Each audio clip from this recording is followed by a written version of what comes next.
araw. Pananakit ng Chinese employer sa isang empleyadong Pinay na akuna ng CCTV. Biktima, nagsampa ng kaso laban sa amo. Pagpapalakas ng fish processing industry, target ng BIFAR, NFRDI at BAR sa Technology Business Incubation Program. Issue ng kontraktualisasyon, di raw prioridad ni Moreno.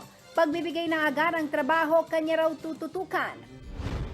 At mga parol sa siyudad San Fernando, sabay-sabay paiilawan.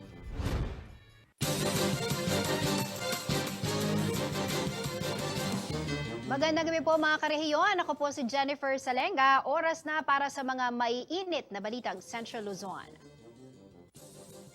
Inilunsad po ng Bureau of Fisheries and Aquatic Resources at ng National Fisheries Research and Development Institute ang isang programa para mapaunlad ang fish smoking industry sa buong Central Luzon.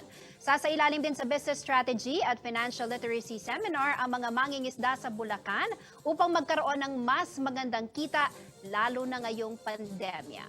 Ang detalye ng balitang yan sa report ni Reniel Pawi.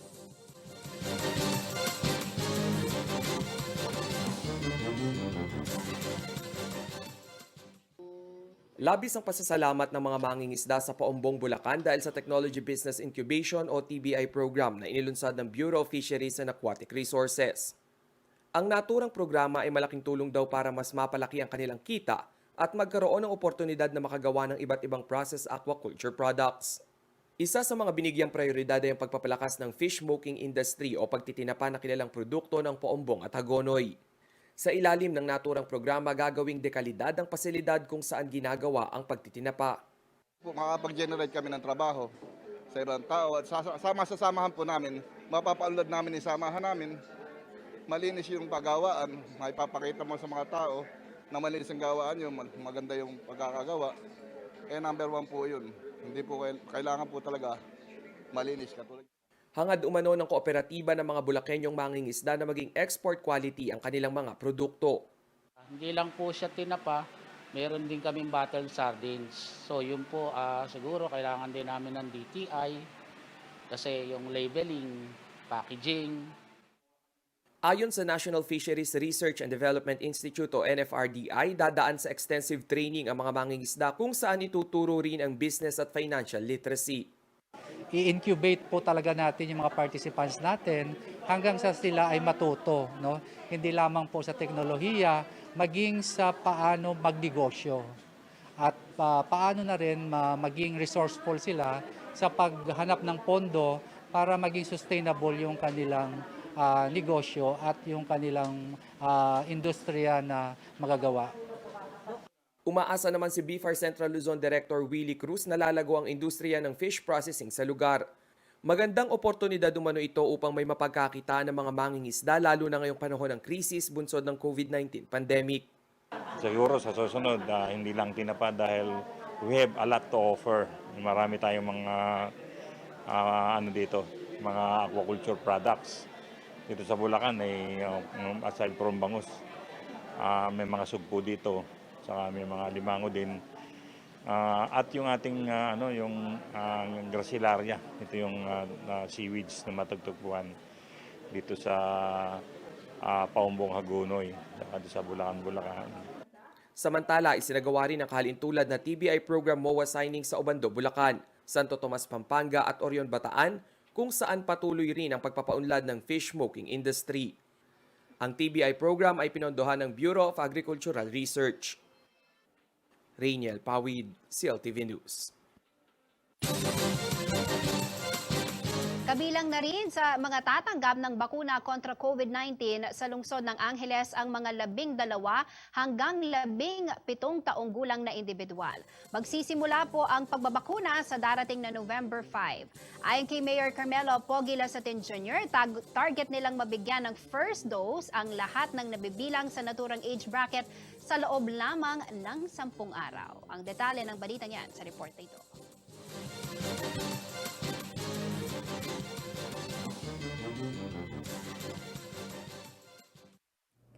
Simula sa November 5, kasama na rin sa babakunahan sa Angeles City ang mga 12 hanggang 17 years old, batay sa atas ng alkalde ng syudad na si Mayor Carmelo Pogi Lasatin.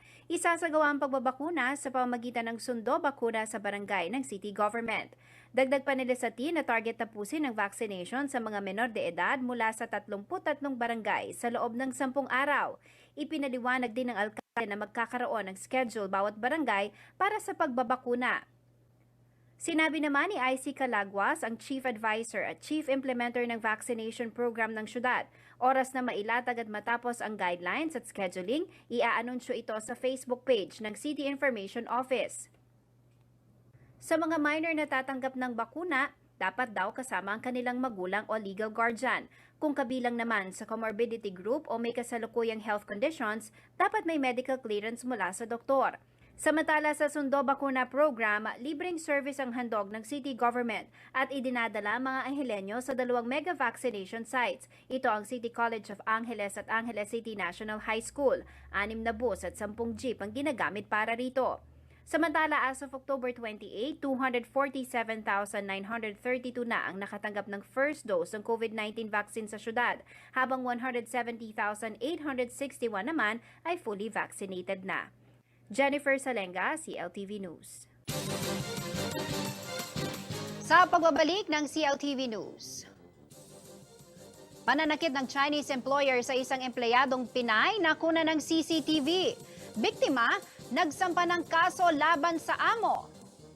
Issue ng kontraktualisasyon, di raw prioridad ni Moreno. Pagbibigay ng aga ng trabaho, kanya raw tututukan. At tricycle drivers at tsoper ng jeep umaaray sa mataas na presyo ng krudo. Manatiling nakatutok para sa iba pang nangungunang balita ngayong araw.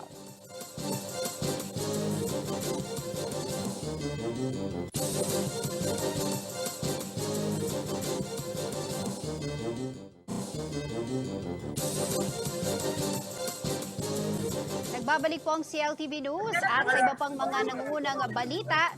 Pumunta po tayo sa Heroes Hall sa siyudad ng San Fernando. Nandoon po ang ating kasamang si Paulo Santos para saksihan ang ceremonial lighting, no? Yung kung sabay-sabay nagpagpapailaw sa mga parol sa siyudad San Fernando. Hudyat na talagang simula na nga po ng Pasko, no? Diyan po sa siyudad ng San Fernando. At sa mga sandaling ito, andyan po ang ating kasamang si Paulo G. Santos para bigyan po tayo ng update. Paulo, kumusta na? Ano na ang mga nangyayari dyan? Ito na ang inaabangan Jen, ng mga Fernandino. Gayon na rin yung mga sumusubaybay. Ito. Mukhang nagka-countdown na sila Jen. Pakita ko lang. Ayan, andito si Mayor Edwin Santiago at si Vice Mayor Jimmy Lasatin para pangunahan nga itong ceremonial lighting, no? Itong malaking parol na nandito sa Heroes Hall. At ang inaabangan lang nila Jen, ay ang ating ring broadcast dyan sa CLTV News. Sige po, mag-countdown na po kayo, Mayor at Vice Mayor. Sige. Ayan, anytime.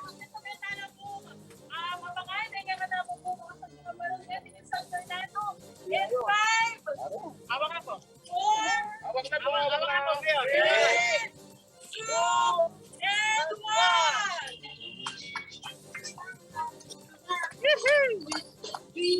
Ayan.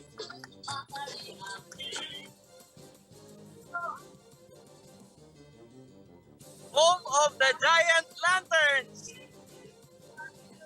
Sumasayaw na ang mga ilaw dyan. At Wow, ang talagang ganda. Pasko na dito sa siyudad ng San Fernando, Pampanga. Na makakasama natin ngayon dyan ay ang ating alkalde muna, Mayor. Ito, live tayo sa CLTV News para makita nila itong buti, ito pong pagpapakita natin na kahit sa gitna ng pandemya, ayan si Jen Salenga, naririnig ka, Mayor, sa lahat ng mga nakasubaybay sa atin sa CLTV News, itong ceremonial na to, hindi na kompromiso at ang good news, Jen, alam mo, binabanggit ni Mayor Ed sa kanina, ay ito nga nasa alert level 2 na lang tayo. So, inaasahan na raw, kasabay nitong pagbubukas ng parol, ay ito namang pagluluwag at pagbubukas ng ekonomiya dito sa kapital ng Pampanga. Mayor, mapagpanon mo pa mo rin ang kakatamong kabalen na Fernandino ngayon eh. So, ere kabalenta mo, sinigyan rin parulta mo, na banwa-banwa, na sisimbolo.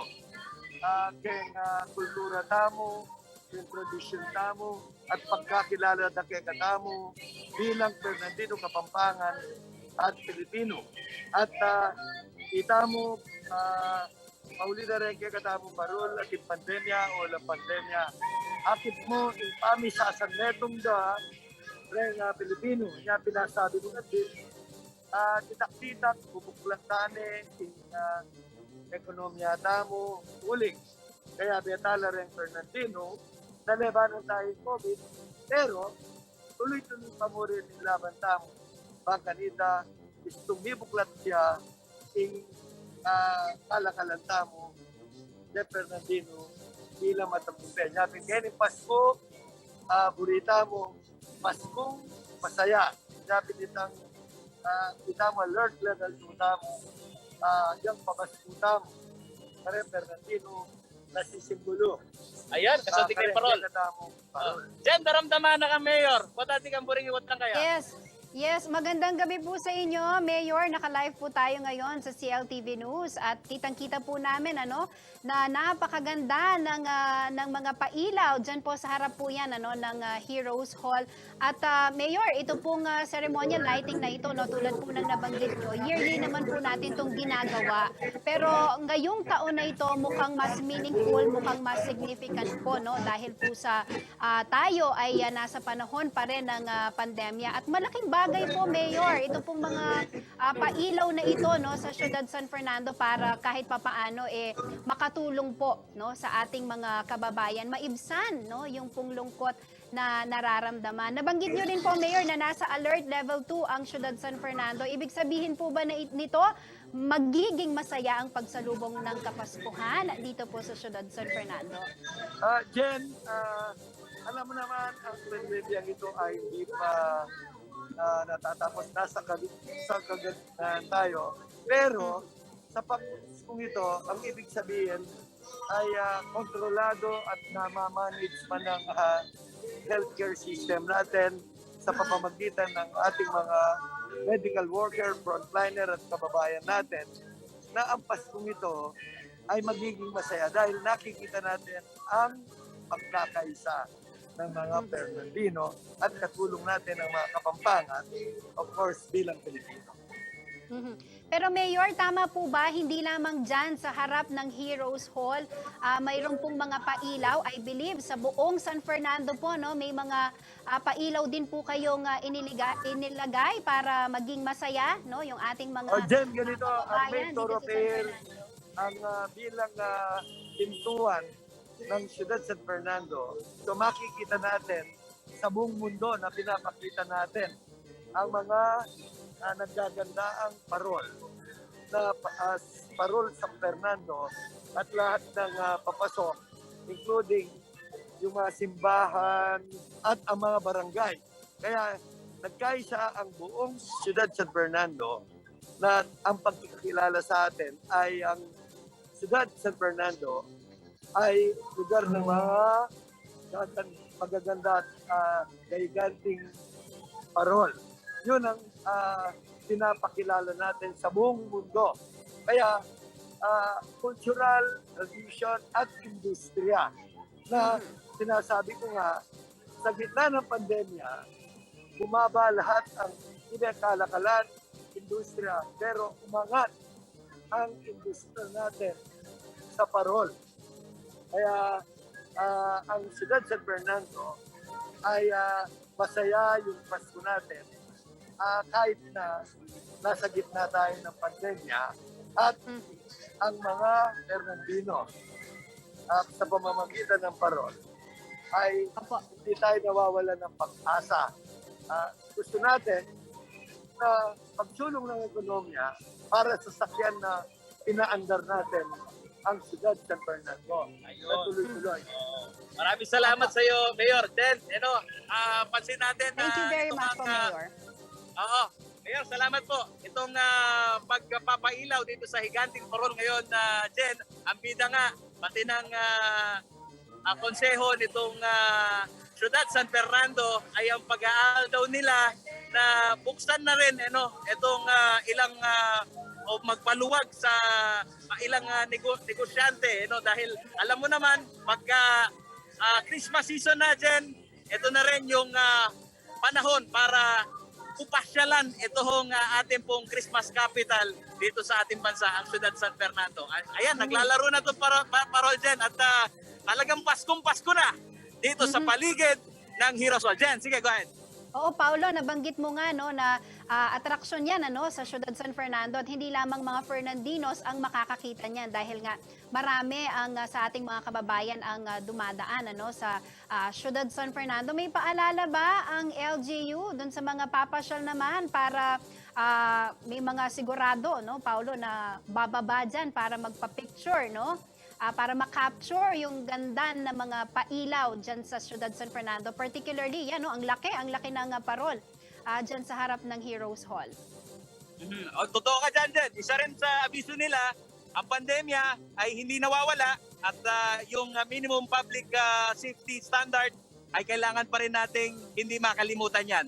At ang buti lang nito na unti-unti nang naiilawan itong major thoroughfare at itong landmark ng Ciudad San Fernando, hindi daw po pwedeng mawala yan dahil para sa mga Kapampangan, ito'y simbolo ng pag-asa. At asahan na rin din, yung Giant Lantern Festival ay hindi raw yan mawawala dito sa Ciudad San Fernando. Jen.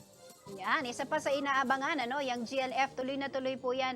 Virtual at syempre, Paolo, mapapanood yan ng live dito sa CLTV sa December 16, alas 5 po ng hapon. Anyway, maraming salamat sa iyong pagtutok. Yan po ang ating kasamang si Paolo G. Santos na nagre-report po live sa City Hall ng Ciudad San Fernando. Maraming salamat, Paolo. Sa ibang balita po tayo mga karehiyon, nakuhanan ng CCTV camera ang aktwal na pananakit ng isang Chinese national sa kanyang empleyadong Pinay.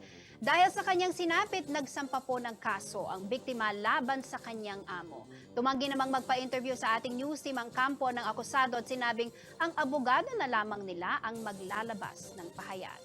Narito ang report.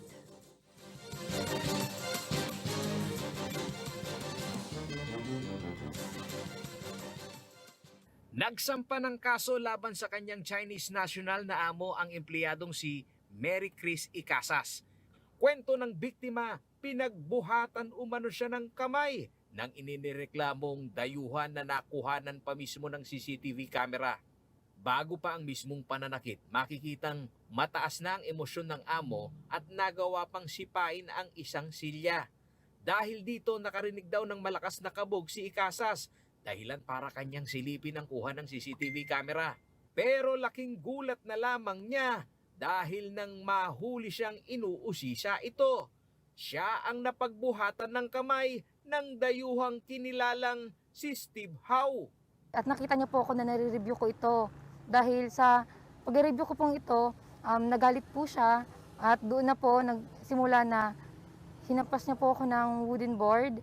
And then, sinampal niya po ako, tinadyakan niya po ako, at nagawa niya po akong sapakin po, ganun po. Ayon kay Icasas, sinikap niyang ipagtanggol ang kanyang sarili sa pananakit ng amo, ngunit hindi niya kinaya ang lakas nito. Anya, inawat na umano ang amo nilang Chinese national ng kanyang mga kasamahan sa trabaho. Naawat po nila, pero po, yung amo po namin hindi po siya nagpapaawat. Patuloy pa rin po siyang nananakit. Kaagad na nagsumbong sa mga otoridad ang biktima. Yes po, yung sa mga kasamahan po ng suspect, may parang hindi pa po pagkakaunawaan na parang gusto po nila akong kausapin pero ayoko po makipag-usap sa kanila dahil wala naman pong dahilan para kausapin pa po sila. Ganun po, parang bigla po siyang nagalit po sa akin at sinabihan niya po akong dayo lang daw po ako dito. Naisilbi naman agad ang warrantless arrest at na-inquest ang Chinese national. Ngunit dahil slight physical injury lamang ang naiakyat sa piskal, kaagad itong nakapagpiyansa. Paano ko po ngayon na mas pagtingin pa po yung kaso sa kanila para mas ma-focus po sa akin, mas mabigyan po ng ang hustisya po yung ginawa po sa akin ng amo ko na hindi po talaga deserve na, lalo na po na babae po ako. Sinikap ng CLTV News na kuhanan ng panig ng management ng nasabing factory na sinasabing pagmamayari ng inirereklamo. Ngunit sagot ng manager nila na nagpakilalang si Iris Arcilla Montalban, ang abogado na lang daw nila ang kausapin namin. Na ipadala po sa amin yung kopya ng CCTV dito ho sa dito ho sa pananakit ni regarding po sa lahat na yan, yung attorney ko na lang po yung sasagot regarding sa lahat na yan. Thank you. Samantala, nitong Agosto, ilang manggagawa rin ng naturang factory ang dumulog sa National Labor Relations Commission o NLRC para magsampa ng kaso laban sa management dahil umano sa pang-aabuso at di makatarungang tanggalan sa trabaho. Paulo G. Santos, CLTV News. Naniniwala raw si presidential aspirant at Manila Mayor Isko Moreno na may tamang panahon para buksan ang usapin ng kontraktualisasyon. Para sa Aksyon Demokratiko Standard Bearer, mas mahalagang pagtuunan ng pansin ngayon ang pagbibigay ng kagyat na hanap buhay sa mga Pilipinong apektado ng krisis dulot ng COVID-19 pandemic. Narito ang report.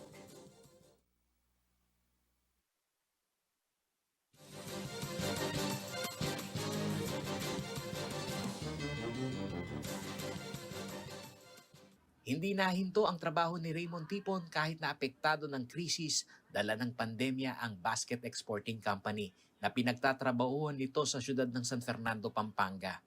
Hindi raw bababa sa 200 manggagawa ang kasama niyang nagtatrabaho sa planta sa Barangay Lara na binisita nitong Huwebes ni Presidential Aspirant at Manila Mayor Isko Moreno.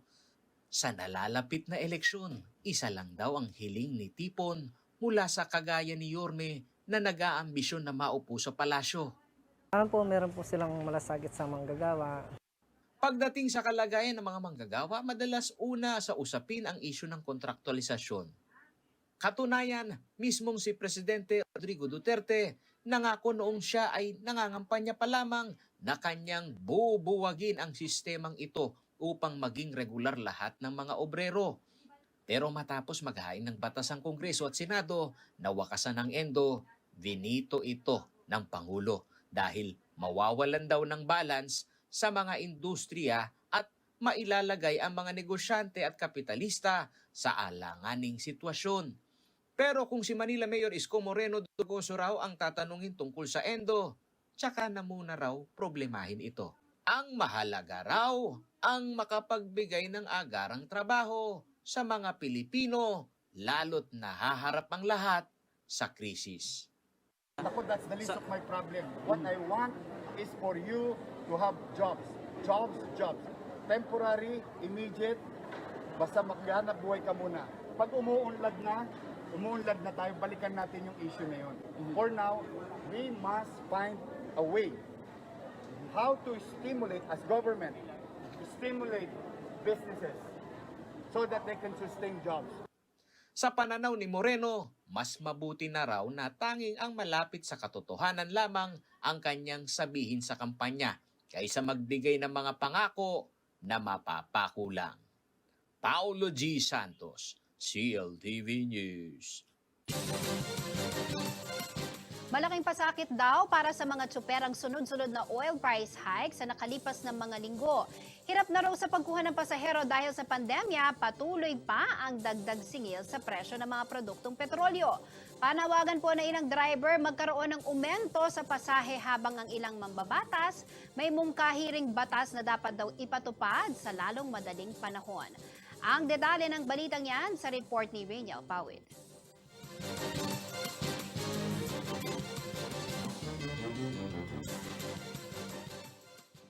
Sa loob ng halos 2 buwan, sunod-sunod ang pagsirit ng presyo ng produktong petrolyo.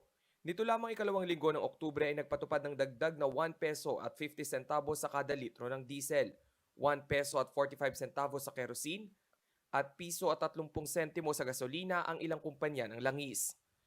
Kaya naman ang ilang tsuper ng jeep at tricycle driver sa Pampanga hindi na rin mawari kung anong diskarte ang gagawin upang kumita. Wala nang naiuwi. Nandun lang sa gas. Saan po 4 na litro sa isang araw nauubos. Ngayon po, Na lang po, 2 o 3. Kaya naman kahit naiintindihan umano ng mga tsuper ang hirap ng buhay, wala silang ibang hiling kung hindi umento sa pasahe. Mas maganda kung magtataas ng pamasahe. Ang tsuper naman ng jeep na si Ferdinand Gina, nananawagan na sa gobyerno na gumawa ng mga regulasyon na magpapagaan sa buhay ng mga driver ng pampublikong transportasyon. Dapat ayusin nila. No? Para makakinawa naman kami. Samantala, ang ilang mambabatas ikinabahala ang mataas na presyo ng produktong petrolyo. Ayon kay Senator Win Gatchalian, dapat buhayin ng gobyerno ang Pantawid Pasada Program bilang ayuda sa mga sektor ng pampublikong transportasyon. Si Senator Bongo naman umapila sa Department of Energy, Department of Agriculture at Department of Transportation upang agad na mapag-aralan ang pagbibigay ng fuel discounts o subsidy. Ito'y para sa mga nasa sektor ng public transport, food deliveries at iba pa. Kamakailan lang din ay naghain ang Makabayan Block sa Kamara ng panukalang patawan ng price freeze ang mga pangunahing produkto na kasali sa Price Act tulad ng tinapay, bigas, mga delata, karneng baboy, baka at manok, at maging mga sabong panlaba. Sabi ni Gabriela Representative Arlene Brosas, tangi ang mga basic necessities and prime commodities lang ang pwedeng patawan ng price freeze. Pero hanggat wala pang aksyon kaugnay nito ang mga mama at aling tsuper na pumapasada, tiyak magtitiis na naman daw muna. Rainiel Pawid, CLTV News. Sa pagbabalik ng CLTV News, kilalanin ang kandidato para sa konsehal sa Porac na si Buddy Malyari. Comics at video na nagtuturo ng pagiging matapat sa pag-aaral inilunsad ng DepEd Central Luzon. Manatiling nakatutok at magbabalik ang CLTV News.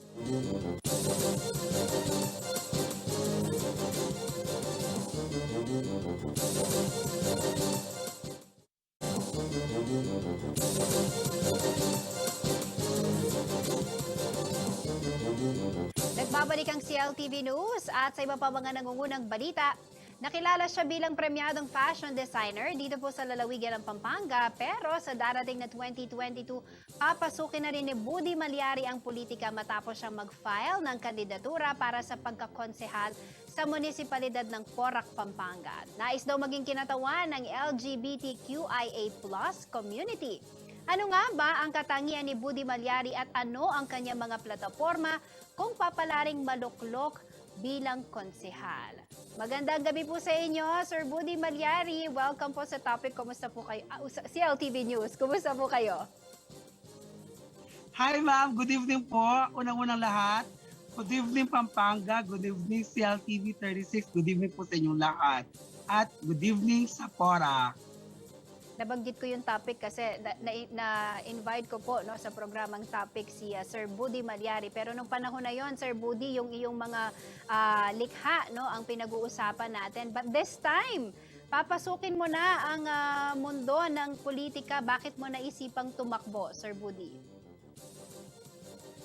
Ganito po ma'am, actually po para pong God's calling. Gusto ko pong parang may nagpahiwatig sa akin na dati po kasi, bata pa po ako, madam, tumutulong na po ako.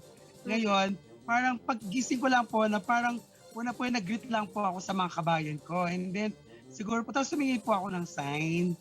Sabi ko, Lord, kung gusto niyo pong ito yung ibibigay niyo po sa akin para ipagpatuloy ko po ang pagtulong sa aking kababayan, bakit po hindi?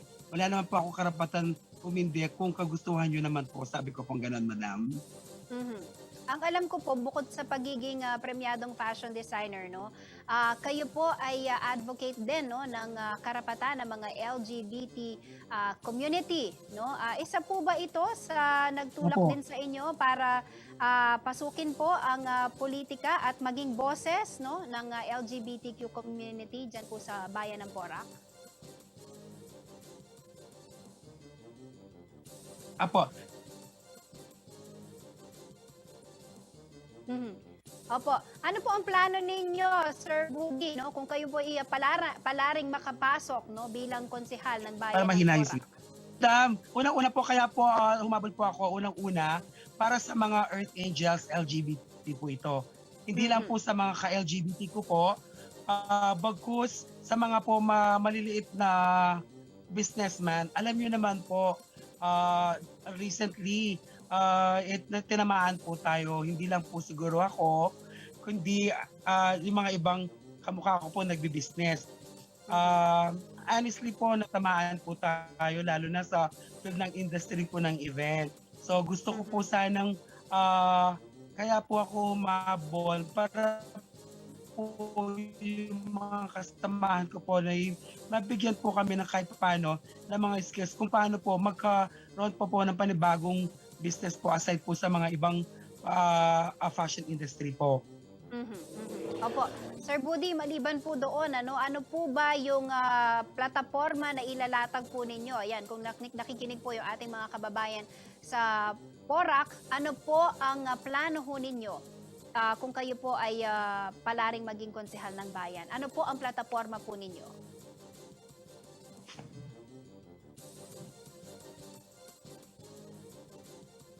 Yan, nagkakaroon po tayo ng problema sa internet connection. Well, anyway, ayan. Sir Budi, Apo. ano po ang plataforma po ninyo para po sa bayan ng PORAC? Una-una po ma'am kasi nagaling po ako sa farmer. Ang parents ko po ay tubong magsasaka. Sila po yung gusto ko pong bigyan din ng mga kagamitan kung paano po magpalago nila ang paglago ng farming po. Pangalawa po, yung mga barangay tanod po. Alam ko pong voluntary lang po yung mga binibigay nila ma'am. Pero sana man lang po, bigyan po sila ng mga ibang dagdag. Dahil alam ko po, nagiging frontliner din po sila. Umiikot po sila gabi-gabi. Plus, yung pong mga LGBT ko po na may hidden talent, madam, na sana encourage them para po i-boost po nila kung ano po yung mga talento na ibigay po nila sa kanila. Ilan lang po yan po sa mga plataforma ko po ang gusto ko pong mayano sa paghabol ko po ngayong 2022. Tapos po, gusto ko rin pong yung mga atoda, ganyan, kung ano po yung mga benefits na pwede ko pong i-pass kapag po nanalo po ako ng konsehal, madam. Alright, good luck po sa inyo, Sir Budi Malyari, dito po sa bagong nais po ninyong pasukin, na larangan ito po mundo ng politika. Maraming salamat po sa inyo at mag-iingat po kayo. Salamat po, thank you po, God bless po. Mga karehiyon, Budi Malyari, siya po ay tumatakbo bilang konsehal sa bayan po ng PORAC, Pampanga. Samantala, sa ibang balita po tayo, isa umano sa downside o problemang hinaharap sa blended learning setup ay ang online kopyahan. Kaya naman ang Department of Education Region 3 puspusan ng pagsusulong ng kahalagahan ng academic honesty and integrity sa mga estudyante at kanilang mga magulang. Kaugnay nito, ilang locally developed information education communication o IEC materials ang inilabas ng kagawaran upang magabayan ng tama ang mga mag-aaral. Kung ano-ano mga yan, alamin natin sa report na ito.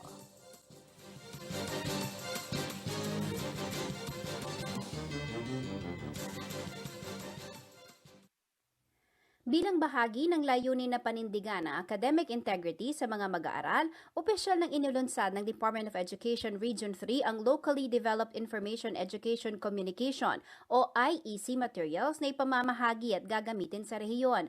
Kabilang sa mga ito ang 8 comics at 3 advocacy videos na idinisenyo para sa mga estudyante sa lahat ng grade levels.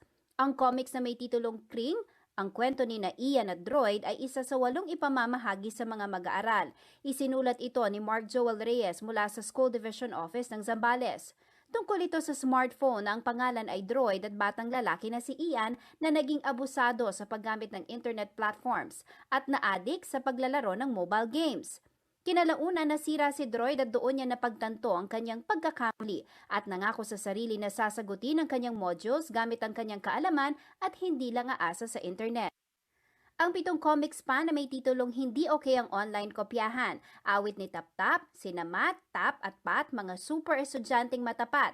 Ang sagot sa problema ni Kaloy, mali pala ang mangopya, ang sikreto ni Lito, at si Kara, si Raya at ang matabat na bata ay tumatalakay din sa mga sitwasyong hinaharap ng mga mag-aaral sa edukasyon ngayong pandemya.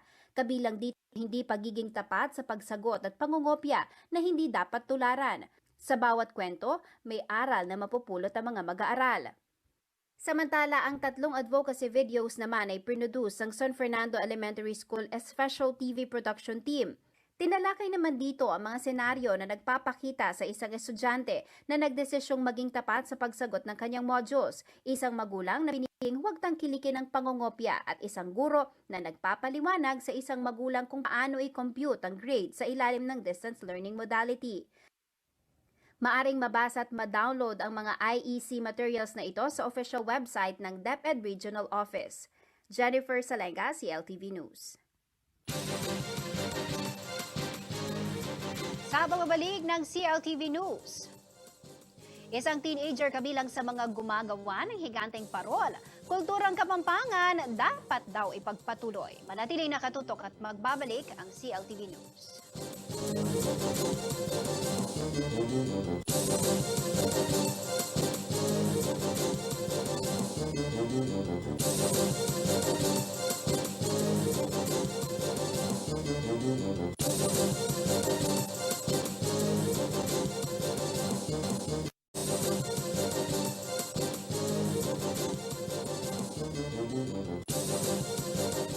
Nagbabalik po ang CLTV News at sa iba pa mga nangungunang balita, upang mapanatiling buhay ang tradisyon at kultura, dapat daw maipasa ito sa mga nakababatang henerasyon.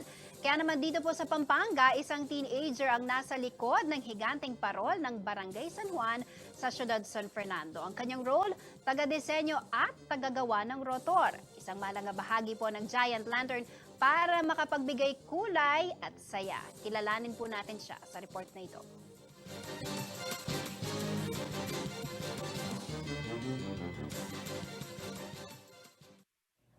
Excited na raw na makapagpasaya ng mga tao sa darating na December 16 ang rotor maker ng Barangay San Juan na isa sa participating barangay para sa Ligligang Parol o Giant Lantern Festival 2021. Hindi nga kumpletong Paskong Kapampangan kung wala ang festival na ito.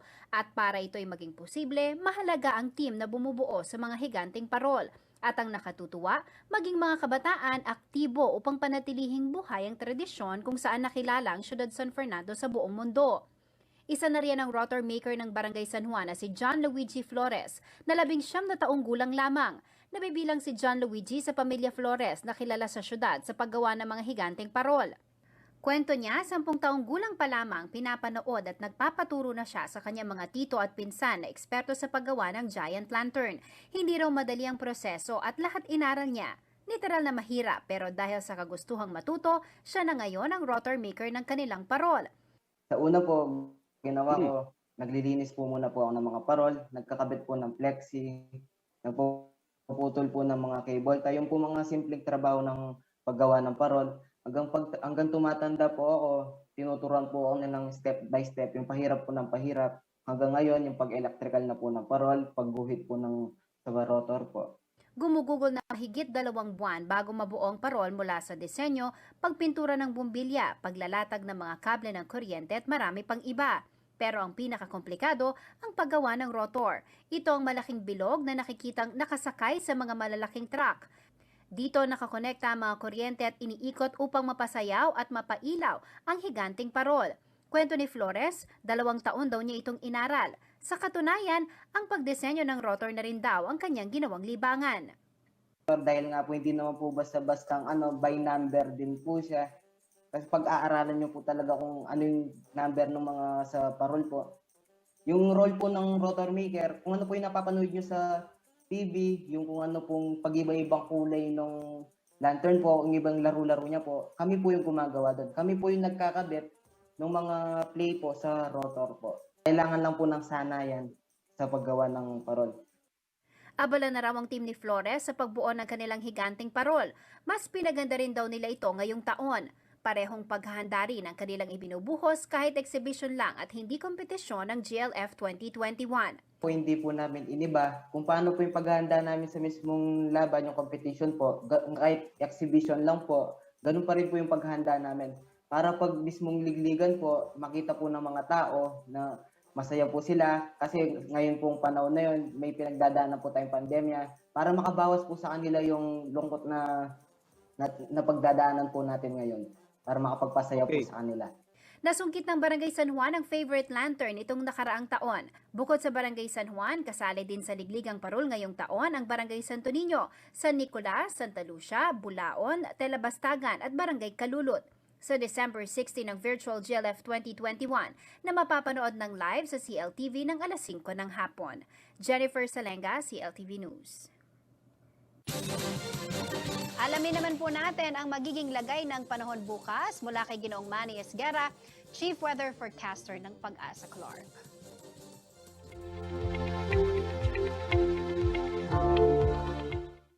Narito po ang magiging taya ng panahon sa susunod na 24 oras. Sa ngayon po, ang hanging amihan o northeast monsoon ay nakakaapekto na po sa buong Luzon. Kasama na rin po ngayon ang Visayas. So ito po yung sinasabi ng natin ng mga nagdaang araw na ito po ay unti-unti na lumalakas. At sa ngayon nga po, ang Bicol Region, ang Eastern Visayas at Southern Quezon, sa kanila po ngayon yung maulap ang papawiri na may inaasahan po ang mga kalat-kalat ng mga pagulan, pagkidal at pagkulog. Ito po ay dulot ng malakas na hanging amihan sa kanila. Samantala po ang Metro Manila at nalalabing bahagi ng Luzon, kasama na rin po ang natitirang bahagi ng Visayas, ay bahagi hanggang sa kuminsan ay magiging maulap ang papawirin na meron lamang po tayong inaasahan mga isolated cases ng mga light rains. So ito po ay dulot pa rin ng hanging amihan. Samantala po ang Mindanao, ang nagpapaulan po sa kanila doon ay ang localized thunderstorm. So pinag-iingat pa rin po natin ang ating mga kababayan at damhin po natin ang medyo lumalamig na ang panahon, lalong-lalo na sa gabi at madaling araw. At mag-ingat po tayo sa hanggang tanghali po hanggang hapon dahil medyo maalinsaan po at mainit ang sikat ng araw. Magbaon po tayo ng gamit panangga sa araw, panangga sa ulan. At magsuot rin po tayo ng komportableng damit para po hindi tayo mainitan o hindi naman din tayo mababasa ng ulan, hindi naman din po tayo giginawin o lalamigin. So pinag-iingat pa rin po ang lahat. Magandang gabi po. At yan ang mga balitang nakalap ng CLTV News. Para po sa karagdagang detalye, maaari niyong i-follow ang aming social media pages, Facebook at CLTV36 Official and at CLTV36 News, Twitter at CLTV36, Instagram at CLTV36 Official. Kung nais niyong balikan ang mga programa ng CLTV, pwede niyo pong bisitahin ang aming YouTube channel at CLTV36 Official at ang aming website www.cltv36.tv.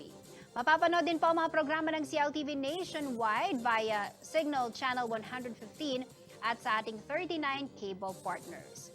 Kasama po ang buong pwersa ng CLTV News and Current Affairs. Ako po si Jennifer Salenga. Maraming salamat po mga karehiyon. 57 days na lamang po at Pasko na.